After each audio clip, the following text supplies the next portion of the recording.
Yes, but I am on page number 44, 45 of our NCERT book.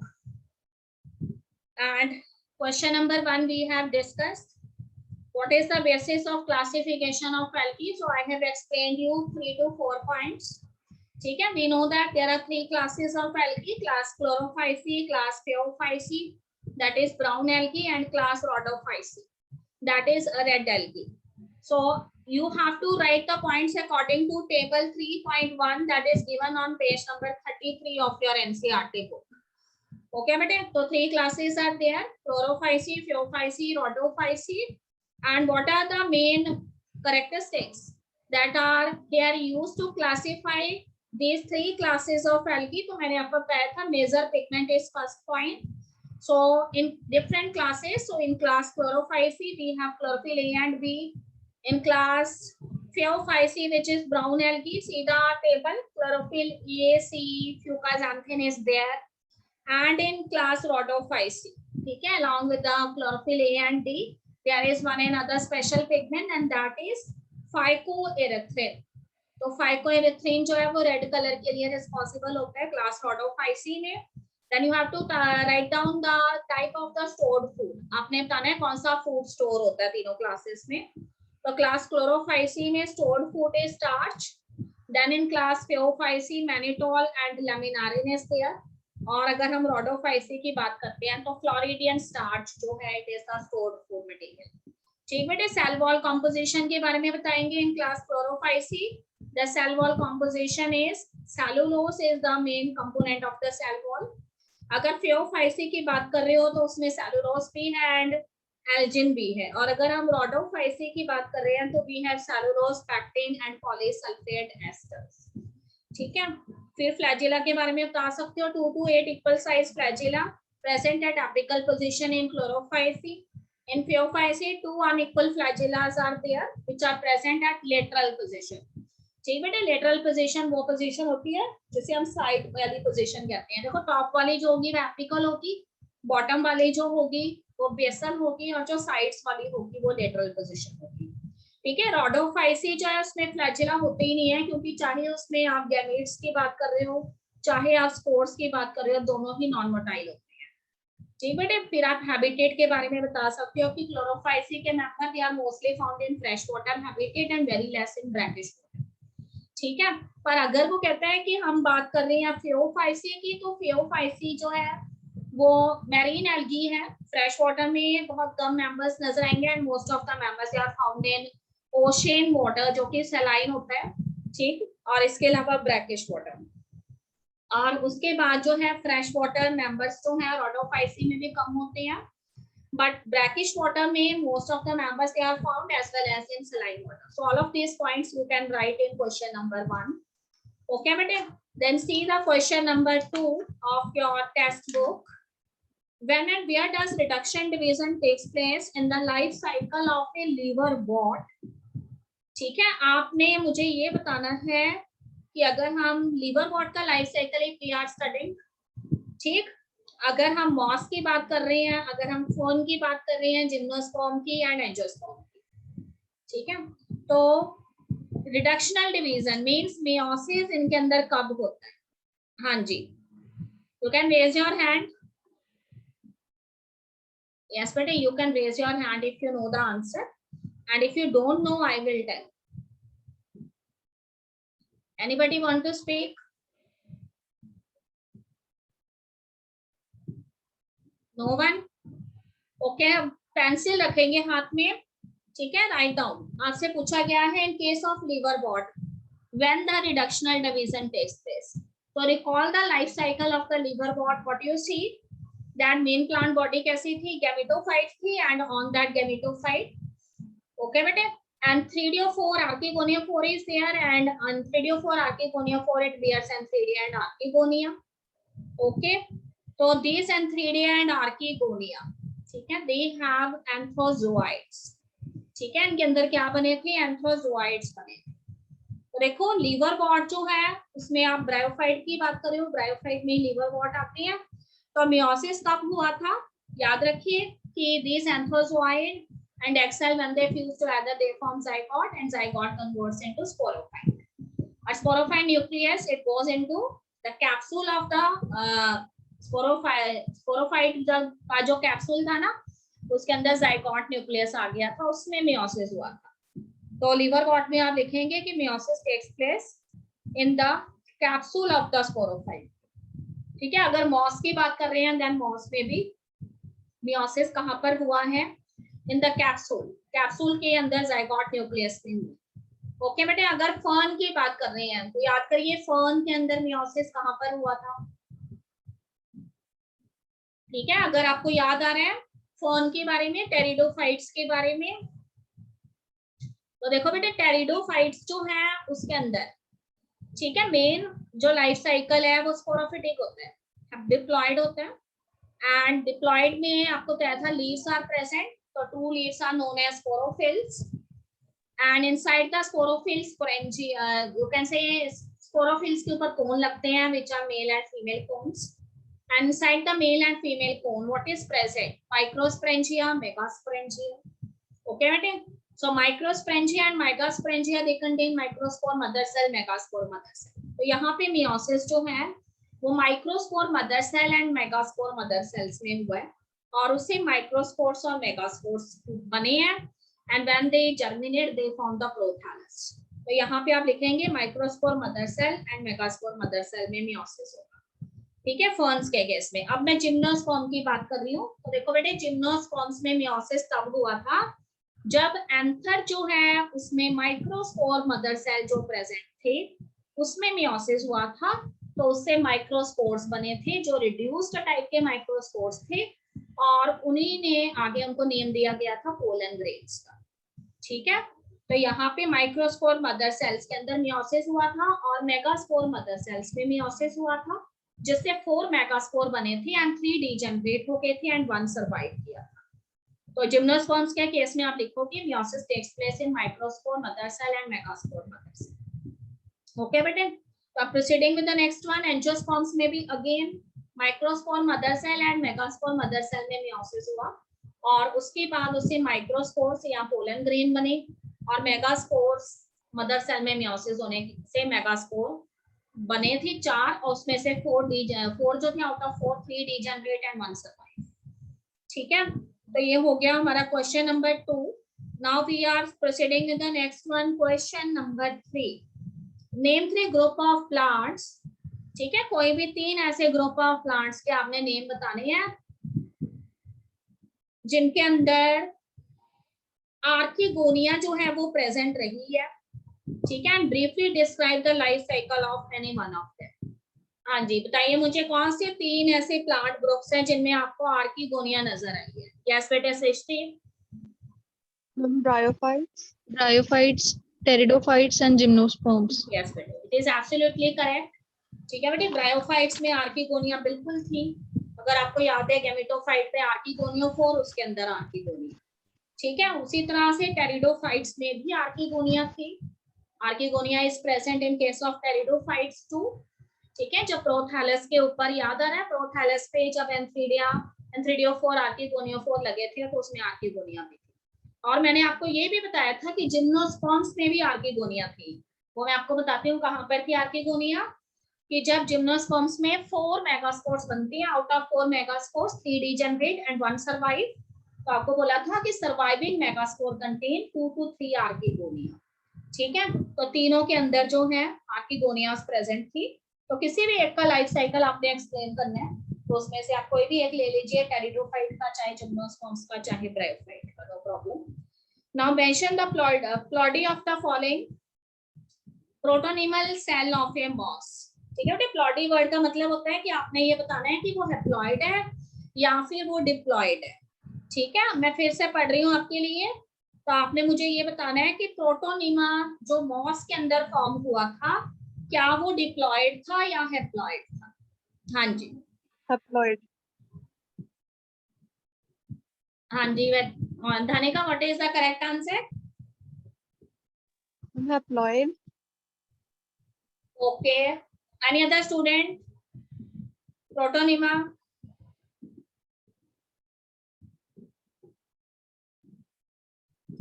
देखो बेटे 2 थे, primary protonema then secondary protonema, बस तुमने ऐसे याद रखना है कि भी प्रोटोनीमा स्टेज जो है वो किससे डेवलप हुई है। तो उसमें देखो फर्स्ट लाइन लिखी हुई है कि व्हेन द ये दो haploid spore they germinate, तो first stage appears and that is known as the protonema stage.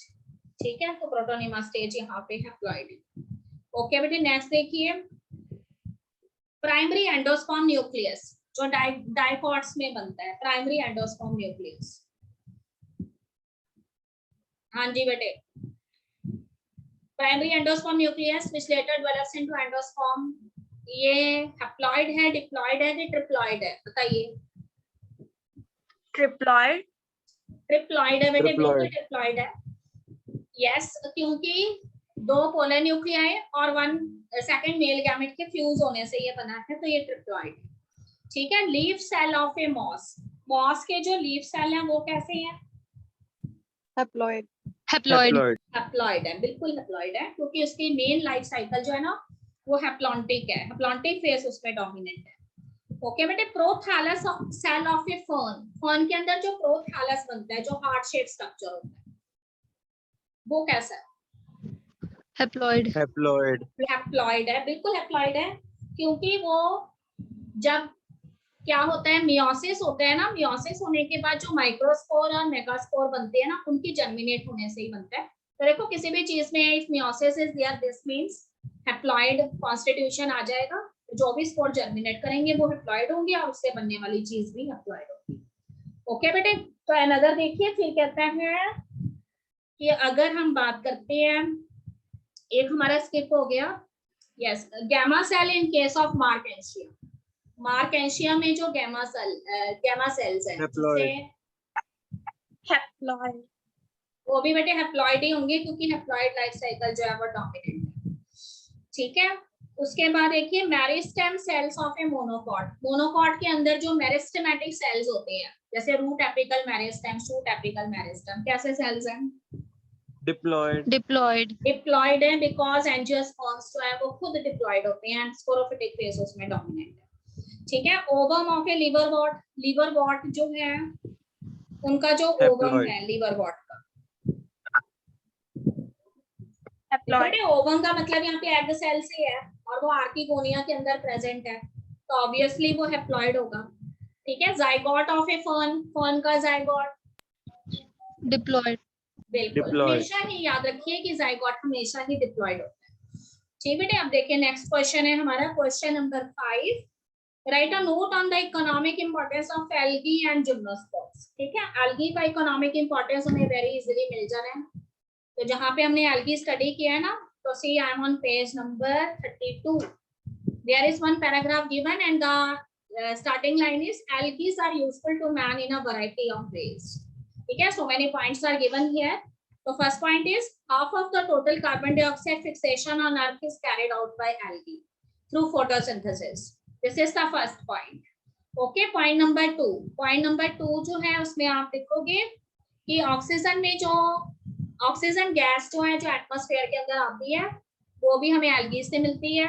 ठीक है, point number 3, producers, primary producers of the energy rich compounds. ठीक है, which form the basis of food cycles of aquatic animals. तो जितने भी aquatic animals हैं वो algae को as a food लेते हैं।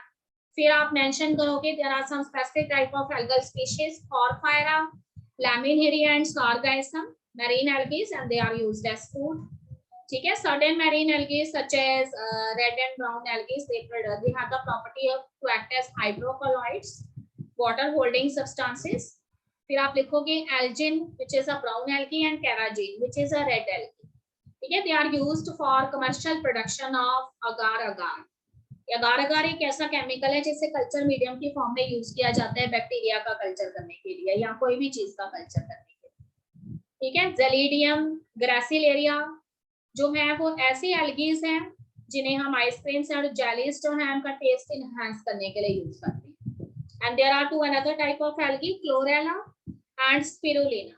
ठीक बेटे, these chlorella and spirulina are such type of algae which are very much rich in proteins and they are dry spores. They can be used by the people who are space travelers. अगर वो उनकी एक या दो pinch ले लेते हैं ना इनको ड्राइड फॉर्म में, तो उनको इतनी एनर्जी मिलती है जैसे 4 चपातीज खाने पे मिल रही थी।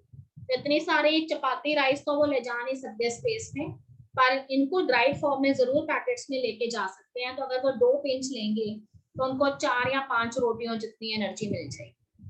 ठीक बेटे, अब आता है जिम्नोस्पर्म्स का।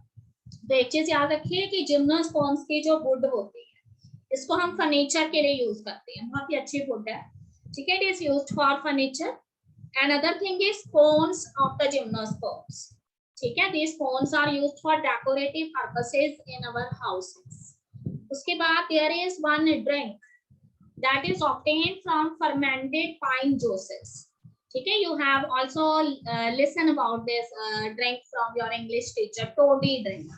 ठीक है, इसमें हम क्या करते हैं, जो पाइन ट्रीज होती है ना, उसका जो मिल्क होता है उसको लेकर उसको हम हैंग कर देते हैं पाइन ट्रीज पे, और उसका काफी दिनों तक फर्मेंटेशन होता रहता है। तो फर्मेंटेड जो मिल्क होता है पाइन्स का, उसको हम टोडी ड्रिंक के फॉर्म में यूज करते हैं। तो साउथ इंडियन सेलिब्रेशंस में people generally use this drink. ठीक बेटे, चिलगोजा is a fruit that is obtained from gymnosperms, very nutritious food it is.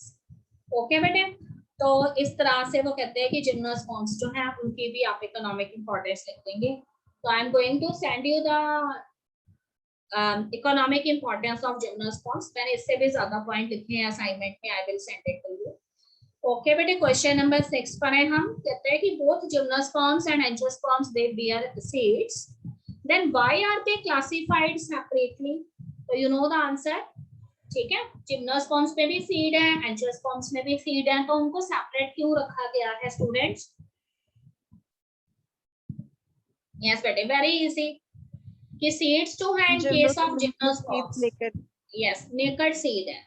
ठीक है, naked seeds are there, they are not enclosed inside the fruit wall because fruits are not developed in case of gymnosperms. और अगर हम angiosperms की बात करें तो angiosperms में सीड्स जो हैं दे आर कवर्ड। ठीक है, they are covered by the ovary wall by a fruit, so that's why we place them in different divisions. और देखो एंजियोस्पर्म्स में भी we have monocot and dicot. If a single cotyledon is there then it is monocot, if 2 cotyledons are there then it is a dicot. अब question number 7 देखिए, what is heterospory and briefly comment on its significance. ठीक है, तो देखो name से ही पता लग रहा है व्हाट इज हेटेरोस्पोरी। हमने कहाँ पे ये वर्ड यूज किया था, अगर आपको याद आ रहा है, लाइफ साइकिल ऑफ टेरिडोफाइट्स। तो उसमें when we give you the example of pteridophytes, तो I have discussed that pteridophytes may be homosporous और heterosporous, and I have also share with you the examples of pteridophytes, heterosporous pteridophytes, Selaginella and Salvinia, जिसमें मैंने आपको बताया था छोटे spores को हम माइक्रोस्पोर्स कहते हैं and larger spores they are known as the megaspores. Okay बेटे, तो heterospory is the phenomena of presence of 2 different kind of spores in case of pteridophytes. It may be microspores, that is spores of smaller size, and megaspores, that is spores of larger size. Okay, अब वो कहते हैं कि इसके significance क्या है। तो इसका सिग्निफिकेंस जो है हेटेरोस्पोरी का ये है कि if we have 2 different type of spores, ठीक है, तो both the spores, microspore and the megaspores, when they germinate they form the 2 different kind of thallus.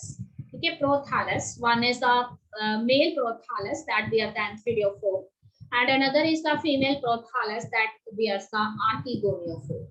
ठीक है, तो सेक्सेस का सेपरेशन हमें यहाँ पे पता लगता है, मेल एंड फीमेल थैलस का पता लगता है, और उसमें हमें ये भी पता लगता है कि male sex organ is going to be develop on the male thallus and female sex organ is going to develop on female prothallus.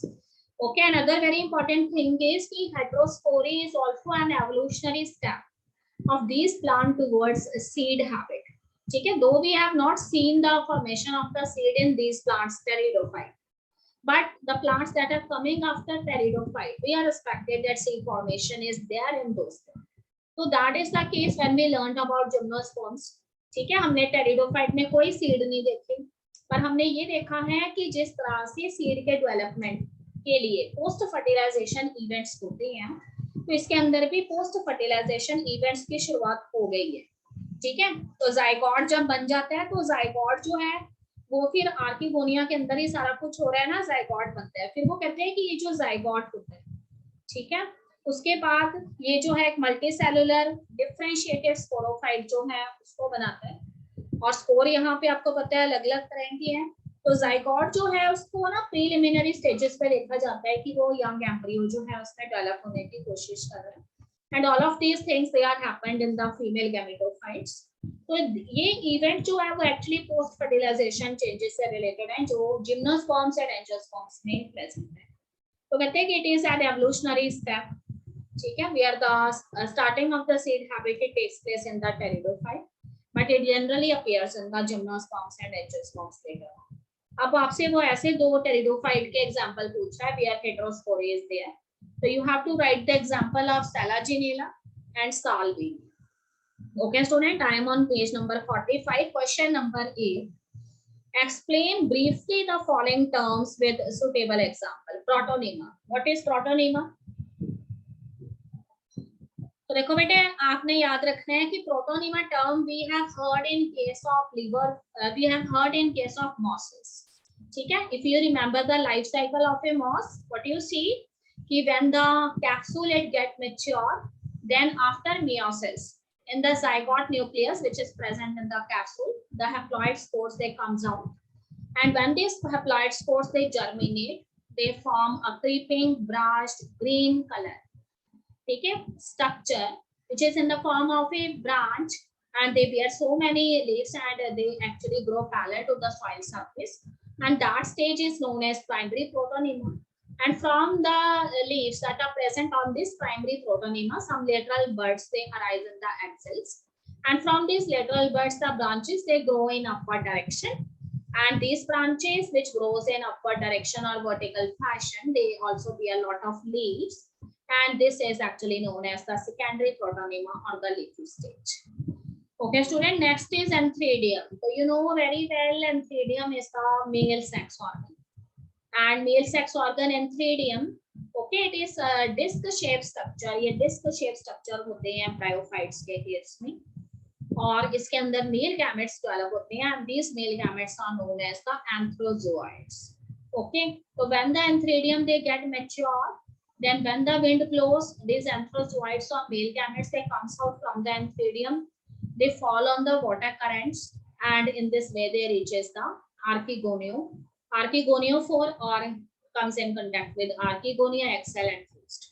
Okay बेटे, आर्किगोनिया को इसी तरह से एक्सप्लेन करेंगे कि आर्किगोनिया जो है वो फीमेल सेक्स ऑर्गन है, ब्रायोफाइट्स में भी है, जिम्नोस्पर्म्स में भी है, टेरिडोफाइट्स में भी है। स्ट्रक्चर कैसा है उसका, तो it is a flask shape structure, इसका फ्लास्क शेप स्ट्रक्चर है, and inside this flask shaped archegonia what is present, to axil is present. So when the anthrozoid they comes in contact with archegonia, they enter into archegonia, passes through its neck, fuses with axil and forms zygote. Okay बेटे, diplontic word किसके लिए use किया गया है, तो आपको बताया था कि such plants where the diploid sporophytic phase is the dominant one and the haploid phase is seen only for a few minutes, ठीक है, such type of plants are known as diplontic type of plants. तो इसमें आप gymnosperms और angiosperms का example देंगे कि जो आपको ट्री पूरी टाइम नजर आता रहता है जिम्नोस्पर्म्स में और एंजियोस्पर्म्स में, वो एक्चुअली उसका स्पोरोफाइट होता है, ठीक है, और सिर्फ रिप्रोडक्टिव स्टेजेस के दौरान ही उसके अंदर गैमेट्स बनती हैं, when there is meiosis in microspore mother cell and megaspore mother cells, and then male and female gametes they are actually formed, and later on when they fuse तब फिर से zygote बन जाता है। तो ओवरऑल हमें कौन सा फेज नजर आ रहा है ज्यादा, तो it is the diploid phase, diplontic life cycle.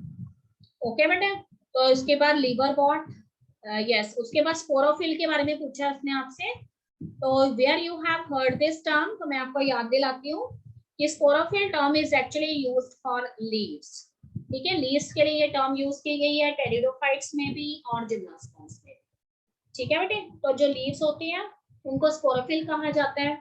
अगर छोटे साइज के लीव्स हैं then they are known as microsporophyll, if the leaves they are of bigger size they are known as macro or megasporophyll, and those leaves which are present at the tips of the branches they fold to form the male and the female stabuli or cone, ठीक बेटे।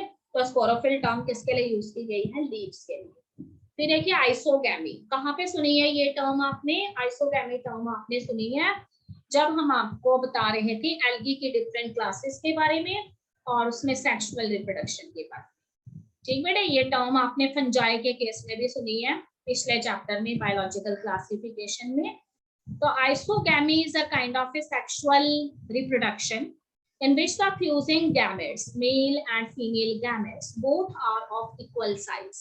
ठीक है, दोनों ही equal size के होते हैं, male gamete भी female gamete भी। तो उनके बीच में जो फ्यूजन होता है इक्वल साइज वाले गैमेट्स के बीच में, उस प्रोसेस को हम आइसोगैमियन कहते हैं और इस तरह के गैमेट्स को आइसोगैमस गैमेट्स कहते हैं। ओके बेटे, अब मैं आ गई हूँ क्वेश्चन नंबर 9 पर। Differentiate between the following. Red algae and brown algae में आपने डिफरेंशिएट करने हैं, तो मैंने आपको बोला था you can take the help of that table. जितने पॉइंट उस टेबल में लिखे हैं वो तो आपने लिख ही देने हैं, and in addition to those points which are given in the paragraph that you can also write. Okay, so today I am also going to send you the detailed notes of this chapter plant kingdom also. So after going through those notes you are able to give the answer of all the questions. So I'm not going to explain here, थोड़ा सा बता देती हूँ। Red algae के case में कौन सा pigment है? फाइकोइरिथ्रिन। ठीक है, एंड अगर ब्राउन एल्गी की बात करते हैं तो उसमें फ्यूकाजेंथिन इज द मेन पिगमेंट। तो क्लोरोफिल तो है ही, उसके साथ किसकी वजह से उसका वो कलर है वो बताना जरूरी है। तो ब्राउन शेड जो है फ्यूकाजेंथिन की वजह से है, एंड रोडोफाइसी जो है उसका रेड शेड जो है वो फाइकोइरिथ्रिन की वजह से। ठीक है बेटे, तो दोनों ही एल्गीज मैरीन एल्गीज है, आपको बताया था। फ्रेश वाटर में बहुत कम मेंबर मिलेंगे। फिर आपने स्टोर फूड की बात करनी है, तो floridean starch in case of red algae and laminarin and mannitol in case of brown algae. ठीक है, फिर आपने सेलुलोज के सेल वॉल कंपोजिशन के बारे में बताना है। तो अगर हम ब्राउन एल्गी की बात करते हैं तो सेलुलोज जो है उसके साथ इसमें एल्जिन भी आ जाता है। ठीक है, तो उसके बाद देखिए अगर हम बात कर रहे हैं रेड एल्गी की, तो रेड एल्गी में पैक्टिन भी आ जाएगा एंड पॉलीसल्फेट एस्टर्स भी आ जाएंगे सेलुलोज के साथ सेल वॉल। फिर फ्लैजिला के बारे में आप बताओगे। इन case of red algae flagella absent रहती हैं एंड ब्राउन एल्गी जो है उसमें अनइक्वल फ्लैजिला लेटरल साइड पे प्रेजेंट होते हैं। ओके बेटे, तो ऐसे करके आप 4 से 5 पॉइंट बना लेंगे। लीवर वॉट एंड मॉसेस में क्या डिफरेंशिएट करना है आपने? तो लीवर वॉट्स में आप बताएंगे कि थैलस जो है उसमें leaf like, root like, stem like organs are well differentiated. Mosses जो है उसके अंदर भी डिफरेंशिएशन हो रखा है but to a lesser extent. ठीक बेटे, लीवर वॉट्स जो है उसके अंदर antheridia and archegoniophore they are present on the haploid gametophytic thallus, but in case of mosses primary protonema and secondary protonema stages आते हैं। ठीक है, तो कुछ पॉइंट्स जो इनके बेसिस पे डिफर करती हैं मॉसेस एंड लिवर वॉट्स। फिर देखिए होमोस्पोरस एंड हेटेरोस्पोरस टेरिडोफाइट। तो you know that homosporous pteridophytes are those pteridophytes in which all the spores that develop inside the strobili or cone, they are of the same type। तो इसमें prothallus भी एक ही बनेगा और उसी पे एंथ्रिडियोफोर and आर्किगोनियोफोर is there. पर अगर हेटेरोस्पोरस टेरिडोफाइट की बात करते हैं then two type of cones are there, male strobili, female strobili। उसके अंदर microsporangia, megasporangia, then microspore mother cell, megaspore mother cell, then meiosis, and then microspores and megaspores, and when they germinate microspore form male thallus, male prothallus, and megaspore form female। चल रही है class चल रही ठीक बेटे, कैसे चल रही है? तो मेल एंड फीमेल प्रोथैलस जो है वो यहाँ पर आ जाएगा। तो आपने देख लेना है कि मेल प्रोथैलस है तो ऑब्वियसली उसके ऊपर आर्किगोनियोफोर एंड उसके ऊपर आर्किगोनियोफोर बनेंगे। ठीक है, तो सेक्स ऑर्गन अलग अलग थैलस पे जो है बनते हैं। तो देखिए syngamy and triple fusion very easy, all of you know very well when the first male gamete fuses with the egg cell that is present in the central position in the egg apparatus surrounded by two synergids, then this fusion between first male gamete and the egg cell is known as syngamy or fertilization। ठीक बेटे, triple fusion, तो you know that the second male gamete fuses with two polar nuclei, so all of these are 1n, so polar nuclei, both of these polar nuclei are also 1n plus 1n and second male gamete is also 1n, so a triploid structure is formed, that is a 3n structure, and it is known as primary endosperm nucleus which develops into endosperm। Okay बेटे, तो this completes question number 9। Now I am on question number 10. How would you distinguish between monocot and dicot? तो ये आपने class 9th में 10th में भी कई बार किया हुआ है। तो देखो बेटे मोनोकॉट्स की पहचान कैसे करोगे? तो पहली चीज है कि on the basis of the type of cotyledons present, ठीक है। इन केस ऑफ मोनोकॉट्स जो है उसमें सिंगल कॉटिलेडॉन होती है which is known as scutellum. Okay, scutellum spelling is SCUTELLUM, scutellum is the single cotyledon present at the lateral position of the seed in case of monocot, and in case of dicot two cotyledons they are present. Okay बेटे, तो monocots जो है उसमें generally grasses और modified grasses आ जाती हैं, उनकी height जो है वो हर्ब्स की तरह होती है। डाइकॉट्स जो है उसमें टॉल टेरेस्ट्रियल ट्रीज आ जाती है, ठीक है। Point number 3, in case of monocots, when you observe the leaves of the monocots, they always have parallel veneration, उसमें हमेशा parallel veneration होती है। आपने बीट के लीफ देखे हुए हैं, ठीक बेटे। तो कभी अगर आप फील्ड में गए हो, आपने बीट के लीफ देखे हैं, they have parallel veneation like banana leaves. And in case of dicot, हमेशा reticulate veneation होती है, there is a main midrib, ठीक है, and it is surrounded by so many other veins और वेनलेट्स। तो पीपल का लीफ आपने देखा हुआ है, वो डाइकॉट लीफ का एग्जांपल है। फिर देखिए रूट सिस्टम को लेके याद रखिए, monocot always have fibrous roots. Monocot में हमेशा फाइब्रस रूट्स होती है, एंड डाइकॉट्स जो हैं उनमें हमेशा टैप रूट सिस्टम जो है वो प्रेजेंट होता है, ठीक है बेटे। एक लास्ट डिफरेंस जो है that is on the basis of arrangement of vascular bundles, ठीक है। You know that vascular bundles में हमारे पास जाइलम एंड फ्लोएम टिश्यूज आ जाती हैं। तो when you take the transverse section of the stem और रूट ऑफ मोनोकॉट और डाइकॉट, तो अगर आप मोनोकॉट्स जो है या फिर डाइकॉट्स जो है उसके स्टेम का अगर ट्रांसवर्स सेक्शन लोगे ना और उसे माइक्रोस्कोप में आप ऑब्जर्व करोगे, तो you see that in case of monocot all the vascular bundles, ठीक है, they are present in scattered form में प्रेजेंट होते हैं। एंड डाइकॉट के केस में vascular bundles they are arranged in the form of a circle, ठीक है, circle की फॉर्म में अरेंज्ड होते हैं, सेंटर में से खाली जगह होती है which is known as pith. And another point is कि मोनोकॉट्स जो है उसमें सेकेंडरी ग्रोथ या वुड फॉर्मेशन नहीं होता, ठीक है। आपको कभी भी बीट के स्टेम जो है वो मोटे नहीं नजर आते, उसमें कभी वुड नहीं बनती। और अगर हम डाइकॉट की बात करें तो डाइकॉट जो है वो बड़े बड़े ट्रीज होते हैं, इसलिए उसमें वुड फॉर्मेशन होता है। तो ये सारे पॉइंट आप यहाँ नोट डाउन कर लेंगे। ओके बेटे, आई am on question number 11, very easy. Match the columns, column 1 with column 2। Chlamydomonas को किसके साथ मैच करेंगे students? Algae. Yes, answer is algae. Cycas को बेटे किससे मैच करेंगे? साइकस को जिम्नोस्पर्म। हाँ जी, सोच के जवाब देंगे। Cycas, gymnosperms, very good. Selaginella को, सैलाजिनेला कहाँ सुना है आपने? It is a type of a heterosporous pteridophyte, ठीक बेटे। तो टेरिडोफाइट का एग्जांपल है स्फिग्नम, कहाँ पे सुना है स्फिग्नम? इसको आपने ब्रायोफाइट के केस में सुना है, और ये एक मॉस का एग्जांपल है। मैं ये भी बता देती हूँ, स्फिग्नम एक ऐसा मॉस होता है जो काफी समय तक वाटर को होल्ड करके रख सकता है। तो जब हमने शिपिंग करनी होती है वेजिटेबल या फ्रूट्स की, जैसे इंडिया से हमने फ्रूट अमेरिका भेजना है, ठीक बेटे, तो कितना टाइम लग जाएगा शिप में? ओके, तो इसलिए इस तरह के फ्रूट्स जो है उनकी रैपिंग जो है वो हम स्फिग्नम से करते हैं, क्योंकि वो काफी समय तक वाटर होल्ड कर सकते हैं, ठीक है। लास्ट क्वेश्चन देखिए, describe the important characteristics of gymnosperms. तो आपने वो सारे कैरेक्टर्स लिख देने हैं जो मैंने आपको जनरल फीचर्स के अंदर बताए थे। नंबर 1 कैरेक्टर है कि seeds are naked, seeds naked होते हैं, not surrounded by ovary wall, ठीक बेटे। उसके बाद हमने लिखना है कि मीडियम साइज ट्रीज भी होती हैं, टॉल ट्रीज भी हैं, श्रब्स भी हैं। टॉल ट्रीज में एग्जांपल देंगे सुकोया, ठीक है। रूट्स कैसी हैं? तो माइकोरिजल एसोसिएशन प्रेजेंट है, टैप रूट्स हैं ये, और माइकोरिजल एसोसिएशन प्रेजेंट है। साइकस जो है, ठीक है, उसमें कोरोलॉइड रूट्स होती हैं। फिर आप ब्रांचेस के बारे में बताओगे कि अनब्रांच्ड भी हो सकते हैं, स्टेम ब्रांचेस वाले भी हो सकते हैं। पाइनस में ब्रांचेस वाले हैं, साइकस में unbranched and leaves pennate leaves है, नीडल शेप है, ठीक है। ह्यूमिडिटी एंड विंड वाली क्लाइमेटिक कंडीशंस में ग्रो करते हैं। सबकन स्टोमेटास है, नीडल शेप लीव्स है, ये सारा वाटर जो है उसको कंजर्व करने के लिए। ओके बेटे, तो this completes our chapter. So tomorrow we will go with animal kingdom. ठीक बेटे, तो you have to do your question answers in your notebook. So all the NCERT should be there in your notebook. I will send you the worksheets in holiday. मतलब जो